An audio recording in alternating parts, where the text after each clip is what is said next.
What's up, guys? I'm heading to a cafe today, and I've visited this one. I used to frequent this place all the time the last time I was in Medellin, and it's called Rivertown Cafe. It's on like the ground floor of this hotel, which I believe the hotel is called Be Minimal. And yeah, so it's on the ground floor. They've got amazing coffee, super fast Wi-Fi, friendly staff. The staff definitely is very familiar with me there, or at least as far as I know. They may have changed up, they might have some new employees. It's been about a year since I've been there. And I just recently realized that it's in this particular area of Laureles, which seems to be kind of like its own neighborhood called Conquistador. So yeah, that was news to me. I just actually noticed that on the map more recently, and now I'm seeing like Mercado Conquistador and different shops in this that have that in the title, so makes sense. Anyway, we're almost there, so yeah, I'll show you what it looks like from the outside.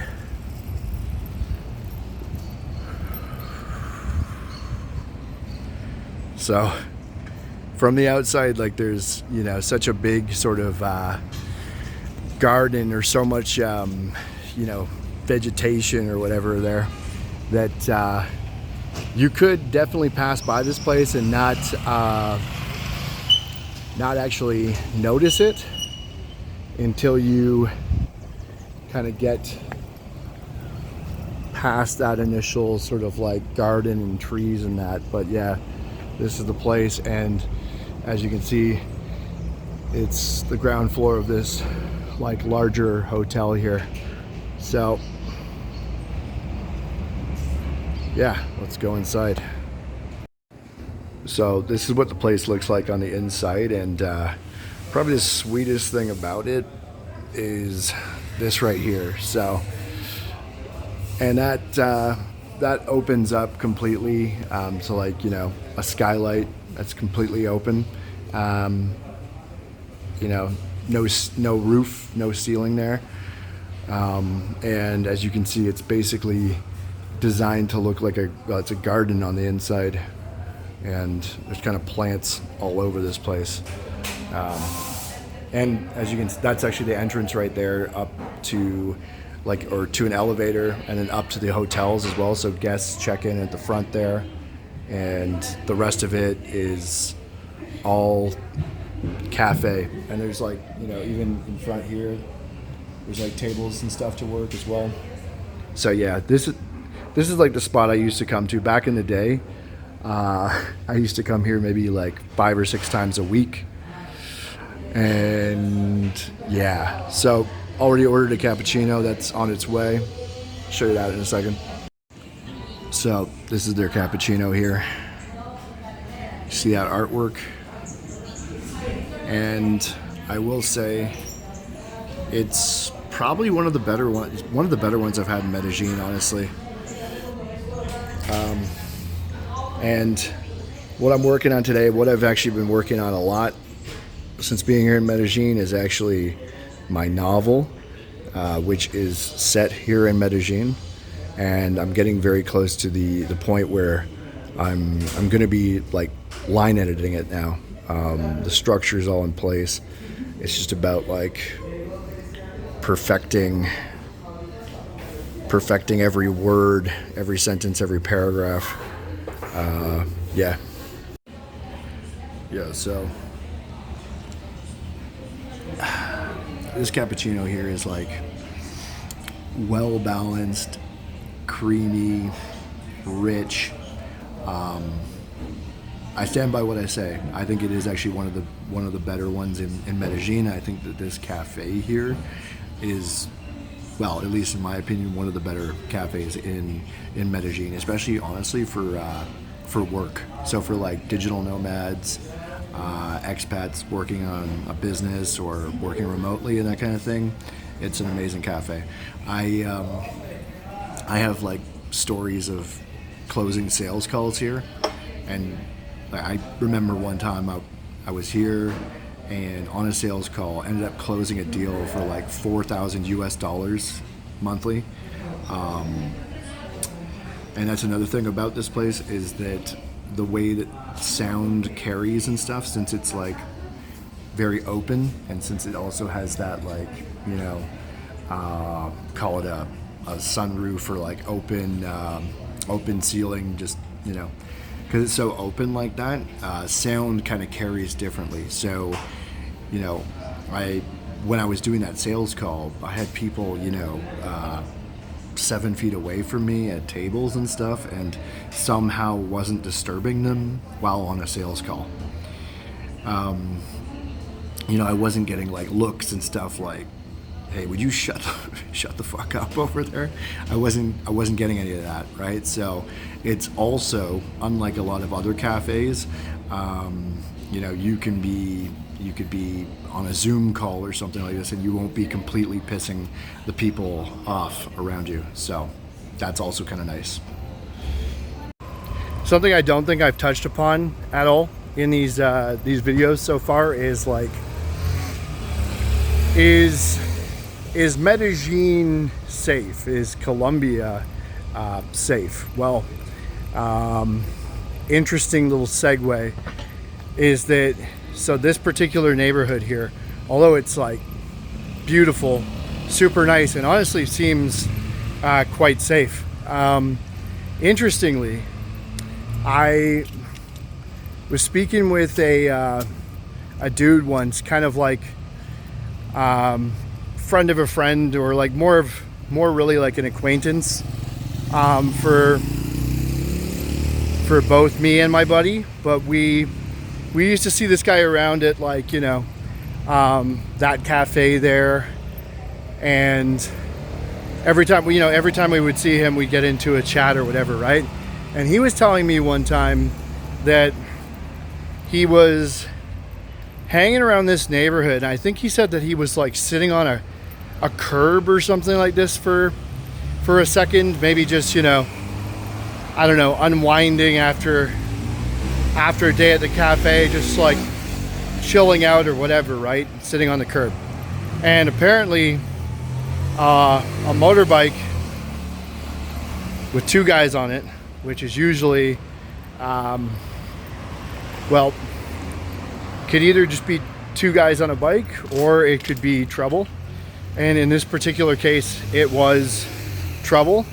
And yeah, apparently these two guys on a bike, like, I think they, you know, they came around the corner or something like this, and I don't know if they just like, they saw him and like slowed down, but I think he got out of there and he ended up, you know, he was fine. But in a lot of cases, what happens there is the guy on the back of the bike will get off, and he'll have like a gun or a knife.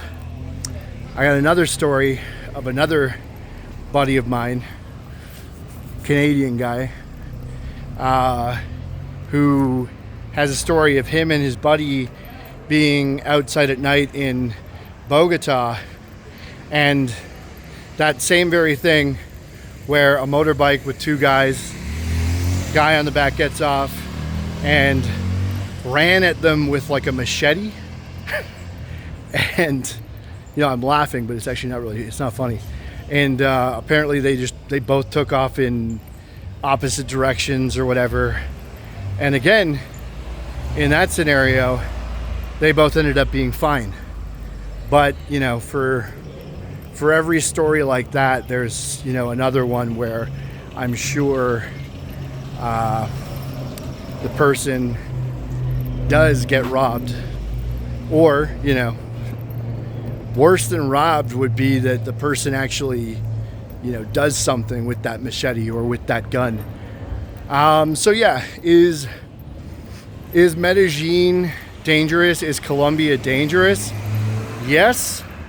Are there ways of like mitigating the risk, lowering the risk for you personally? I think there is, but at the end of the day, yes, you can also end up being unlucky.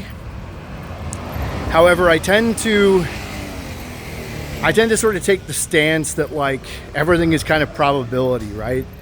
So notice with both of those two cases, or both those two events, scenarios, situations, they both happened at night. Probably in a more, it doesn't have to be a secluded neighborhood, it doesn't have to be a secluded area. One of them definitely was in kind of like a more secluded residential neighborhood, the one I was just telling you about here. The one in Bogota was, I wouldn't really call it secluded, probably a pretty main road, but just happened to be the wrong place, the wrong time. Yeah, but both of them happened at night. Now, of course, you're not going to completely stop going out at night, that's for sure. I mean, you don't come to Colombia just to stay inside your Airbnb or hotel. But let's throw out like, you know, let's talk about some dangerous situations. Would be you're drunk alone outside by yourself at 3 a.m. at night, stumbling through a secluded neighborhood in Medellín, Colombia. You know, yeah, that's just asking for it, right? So at the end of the day, it's also a probability thing. It's not just luck. I refer to it as probability.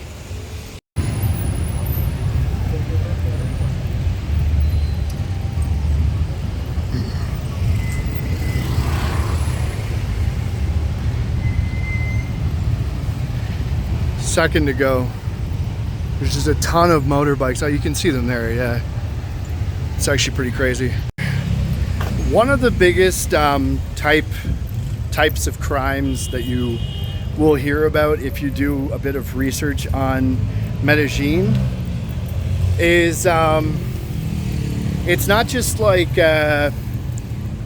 street crime like pickpocketing, robberies, and theft, although that is a big part of it, big threat, especially for tourists. Another one is scopolamine, and that basically usually happens where guys get drugged with scopolamine, right? It is like derived from a plant,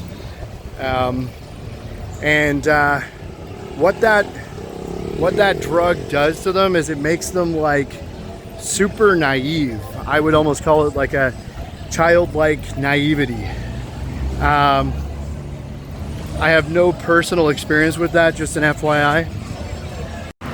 But yeah, what normally happens there is a dude will be talking to a chick, maybe on like Tinder or something like this, or it could happen at a club or a bar, and she might say, "Oh, let's go back to your place," or whatever, and he agrees, and then he brings her back to like his Airbnb, and she slips this scopolamine into his drink, right? He drinks it, and then next thing you know, he's got this childlike naivety, and he's agreeing to things like, let's go to the ATM and pull some cash, you know. And the wild thing about this scopolamine is that a guy will actually agree and be like, yeah, sure, that sounds like a great idea, or whatever, right? And he'll go along with it because he, like, apparently it like eliminates free will, and your ability to say no. So yeah, it's wild. So you know, that's something that is a very unique threat, a very unique type of crime that exists here in Medellín and really all across Colombia, but especially Medellín, Cartagena, and Bogota. Basically, especially in the major cities where the tourists frequent, because as a tourist you basically become a target,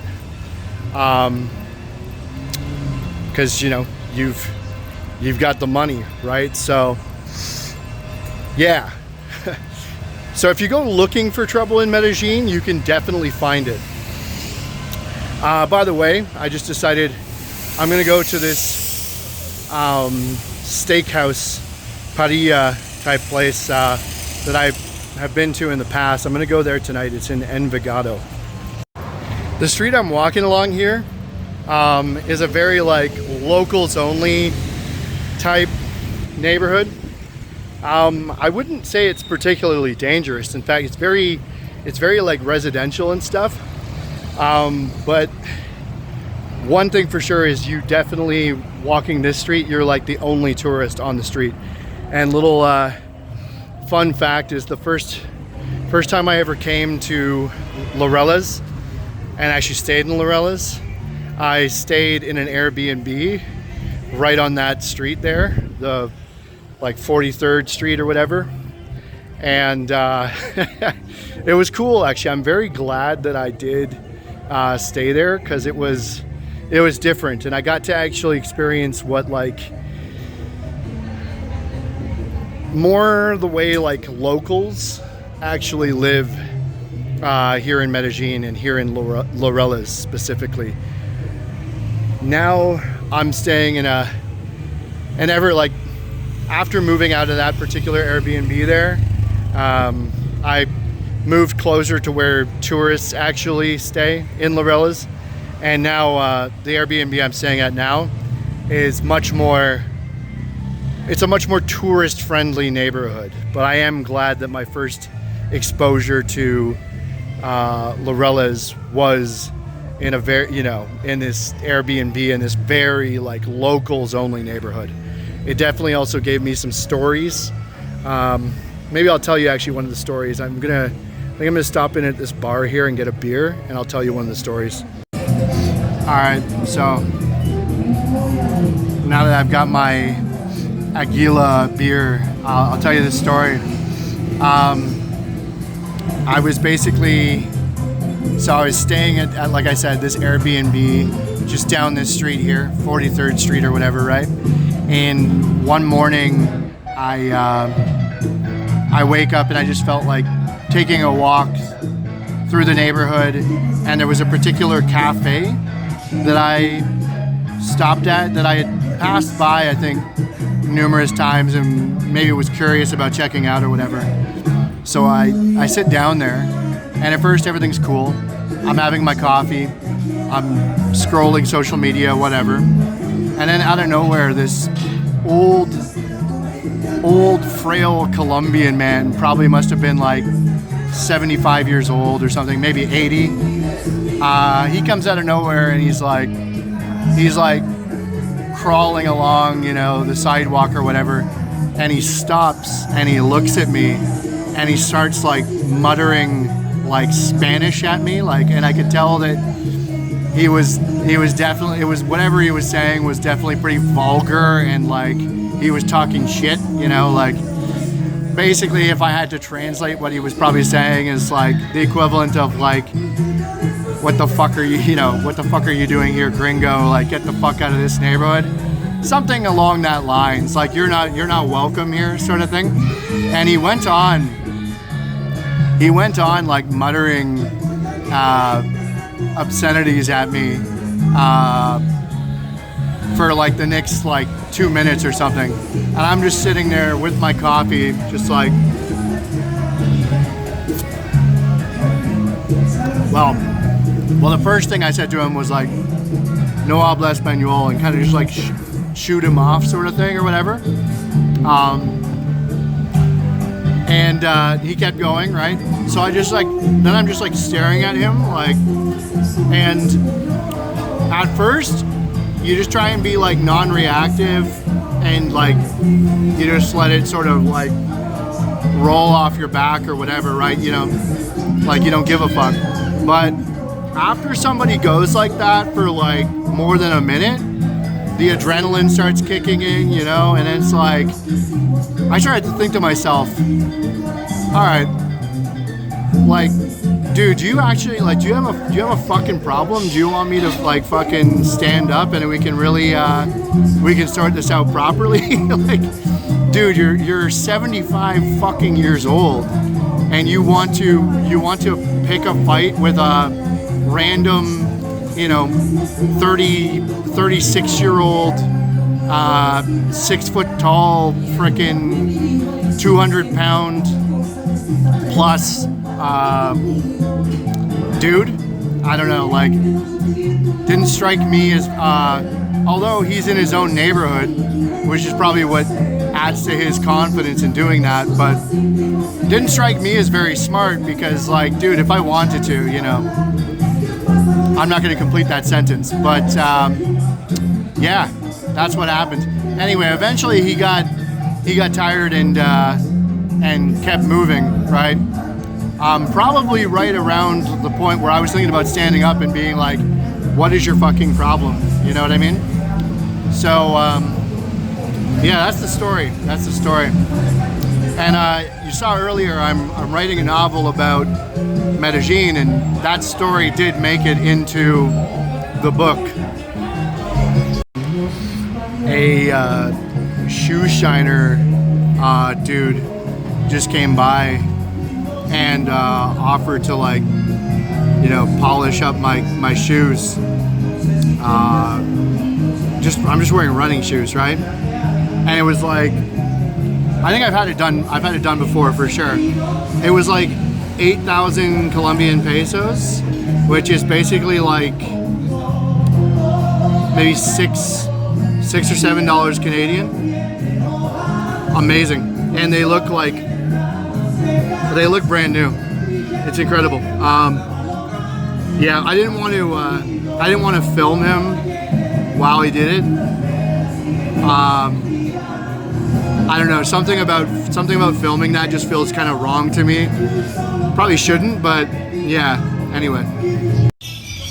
So, I'm at this restaurant I was telling you about. It's in Envigado. It's a classic parrilla, like steakhouse type place. Wait till I show you what it actually looks like on the inside. I say the inside, but again, like every Medellín restaurant, it's all like open front in this, right? Which is interesting. I think even like with this place, when it closes at night, it doesn't, like, they don't pull down like you know, doors or anything like that. They don't roll down any like garage doors or anything like that. It just like remains open at night, which I find is particularly interesting, because like, how do you stop people from vandalizing it, or just, you know, I don't know, sleeping on the ground or whatever? But like, this place does not seem to have any problems at all, which me and a buddy used to talk about that. It's almost like maybe they just have enough like influence, and I don't know, maybe they're connected or something like that, but people don't mess with this place. But that also maybe says a lot about the safety of Envigado. It's apparently a very safe neighborhood. Safe, and I think very wealthy too. Yeah, so let me show you what it actually looks like on the inside. All right, so this is what it looks like on the inside. So, first things first, look at the wall here. I don't know who these gentlemen are, but this is clearly a place that has some history to it, you know? And then it's also got this art from like what Envigado used to look like back in the day before it was developed. Looks more like a pueblo, you know? Very cool. Lights all over the ceiling. I kind of forgot that. Yeah, and over on the other side of the restaurant that runs along this opposite wall, that way, it's the same thing. Just more pictures of old guys on the wall. So I would love to know what the significance of these guys on the wall is. But this is a place, this is another place that, this is not my book here, this is just notes. My book is in this Kindle, or at least the manuscript 2 of my book. I'm taking notes and stuff. This place, this restaurant, also made it into my book.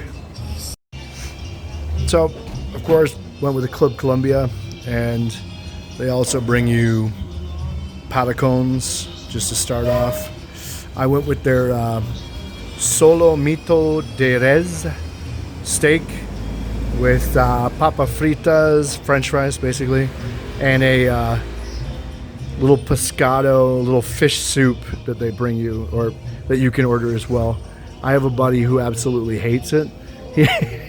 He even used to hate it when I would order it because it doesn't smell, well, it smells like fish, and I think he's not the biggest fan, so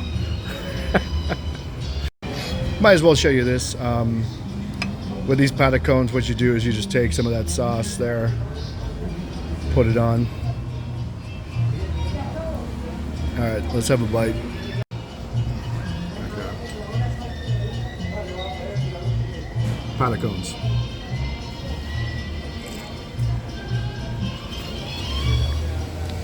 Patacones, if I'm remembering correctly, are basically like a deep fried plantain.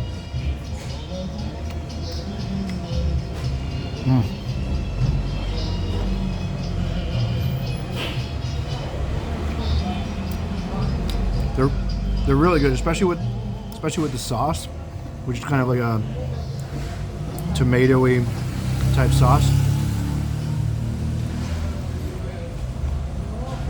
Oh, okay. Just spilled some of the sauce on myself, so that's great. So, I just did a little ChatGPT search, and apparently this place has been open since 1975. So, 1975, we're talking about basically 51 years. So, what I was saying earlier about the fact that, like, they don't completely lock this place up at night, right? Kind of just remains open. I guess part of that too could be the fact that since it's like 51 years old, it's such a historical,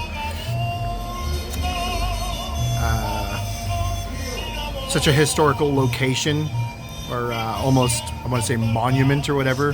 But it has so much history, maybe, that people just kind of respect it, right? As they should. I just find it kind of interesting that, like, they don't have gates or anything like that. So, yeah. The guys just brought some other sort of accoutrements, if you will. We got the little side salad here. We got a, like, picante, like, spicy sauce. We got some limes here, some arepas, another sauce. Yeah, and the steak is coming soon. The guy just informed me that they are out of solo mito de res, so he's gonna bring me a punta de anca steak instead, and that's okay. That's another good one. Yeah, so let's have a little bit of this salad.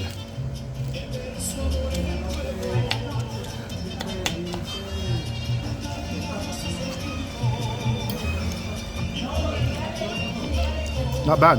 It's actually got a pretty nice, like, kind of just, you know, nice natural oil and vinegar type dressing. The fish soup that my buddy thinks smells like a dumpster just arrived.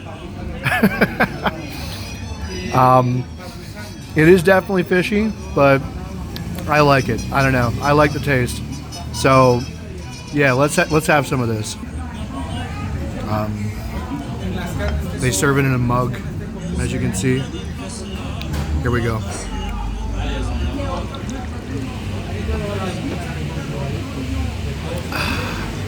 So, smells like a rotten, fishy dumpster, but if you like fish, it does taste good. It's quite comforting, you know? Just like Mom used to make. Another thing I'll say about this place, which I do appreciate, is that, so they got a couple like older server guys, right? And these guys 100%, they recognize me. I don't know, they probably don't get too many tourists coming through this place. But they instantly, they know who I am. I can just tell by the way they're interacting with me. And they're very respectful. Their service is like top notch. And they seem to, they really treat their customers well, I have to say. I don't think I pointed this out, but the grill is just right there. And it's interesting too. It's usually a woman working in the grill, and then the servers are usually male. We also got the FIFA World Cup up there as well. It's an interesting time to be in Colombia. All right, the steak has arrived. Punta de Anca.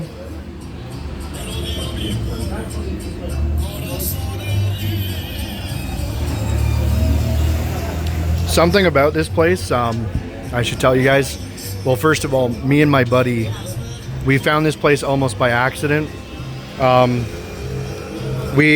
had told him I wanted to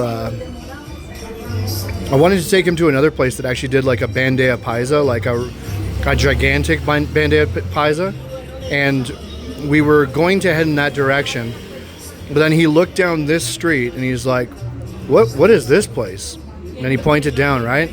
And it was like, 200 feet away, or what is that place, right?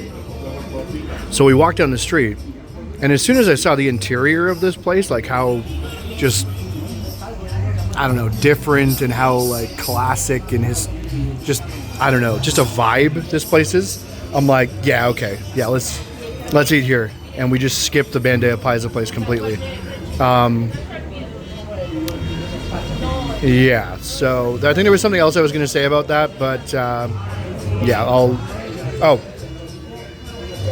so another thing about this place, very good quality, especially for the price.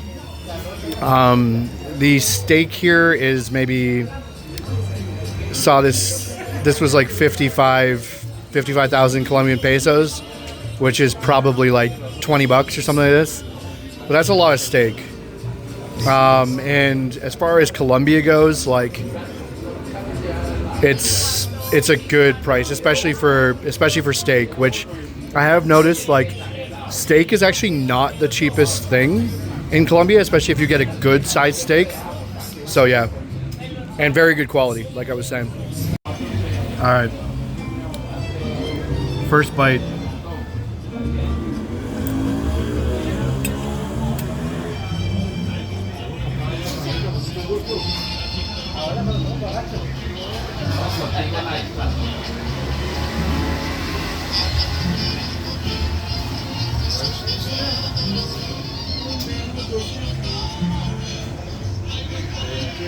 So the other day, I was having that bandeja paisa, right?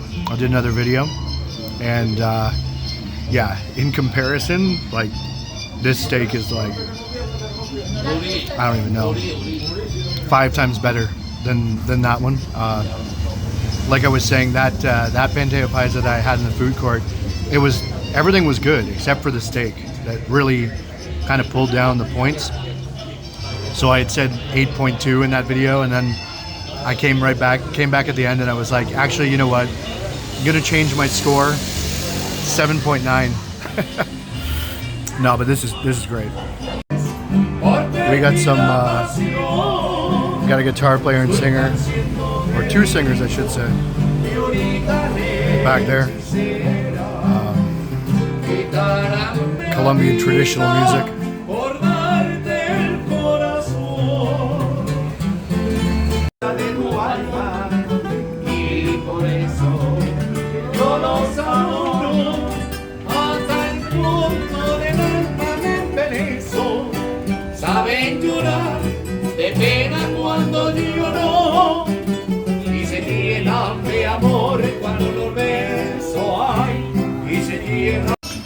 So, just finished my meal.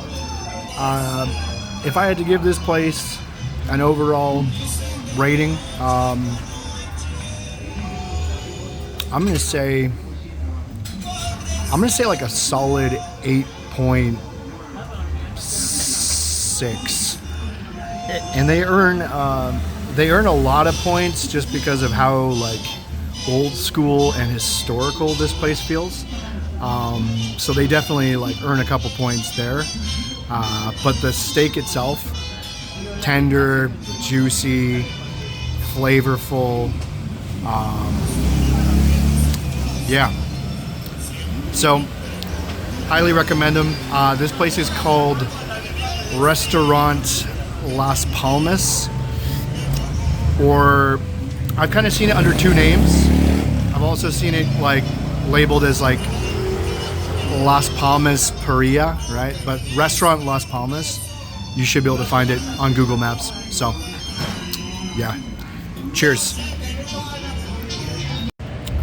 Just left the restaurant, and I'm walking through this plaza here in Envigado. You got the church there and the big square here. One of these days, I was actually just thinking to myself, I gotta actually stay in Envigado. It's even more of a sort of locals only type vibe than Laureles, but pretty cool and feels very safe, I have to say. Also,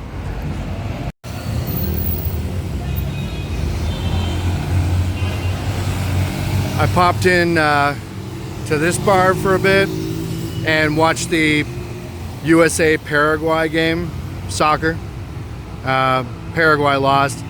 I actually kind of wanted Paraguay to win, not gonna lie, because I spent quite a bit of time in Paraguay myself. So, but yeah, unfortunately they lost. USA 4-1. Yeah, but time to head home. Cheers.